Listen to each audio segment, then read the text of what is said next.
বঙ্গের দোল উৎসবের রাজনীতির রং লেগেই আছে। সোনাঝুরিতে বসন্ত উৎসবে নিষেধাজ্ঞা বন দফতরের। আর তীব্র আক্রমণ করলেন বিজেপি নেতা দিলীপ ঘোষ। শান্তিনিকেতনে যারা দোল উৎসব করতে দিচ্ছে না তাদের প্রকাশ্যে জুতো মারা উচিত, এই তোপ দিলীপ ঘোষের। যে এই নির্দেশ দিয়েছে উল্টো করে টাঙানো উচিত আক্রমণ বিজেপি নেতার।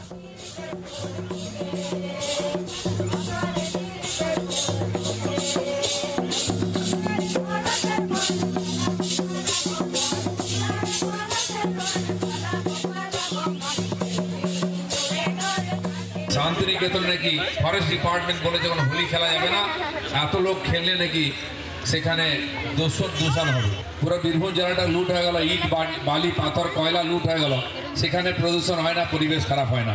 কোন দাদার মাথায় এটা এসছে যে হোলি খেললে প্রদূষণ হয়? আমি প্রথমবার শুনলাম। তাকে তো উল্টো করে টাঙানো উচিত এরকম লোককে, আমি গিয়ে টাঙবো।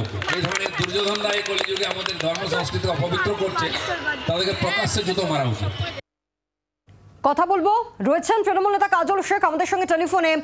কাজল দা, একেবারে প্রকাশ্যে আক্রমণ দিলীপ ঘোষের। তিনি বলছেন যারা শান্তিনিকেতনে দোল উৎসব পালন করতে বাধা দিচ্ছে না তাদেরকে একেবারে জুতো পেটা করা উচিত।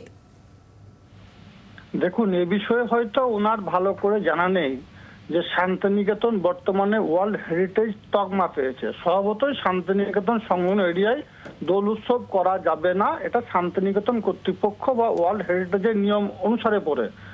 আর রইল পার্শ্ববর্তী এরিয়ায় বীরভূম বোলপুর শান্তিনিকেতন এরিয়ায় পুরো এরিয়ায় দোল উৎসব পালন হচ্ছে। বীরভূম জেলা পুলিশ প্রশাসন আজকে ডিক্লেয়ার করেছে 500রও বেশি পুলিশ প্রশাসন মোতায়েন আছে যাতে কোনো বিশৃঙ্খলা না হয়।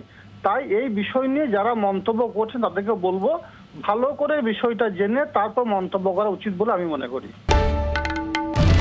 বাংলার আওয়াজ, বাঙালির আবেগ, জি 24 ঘন্টা।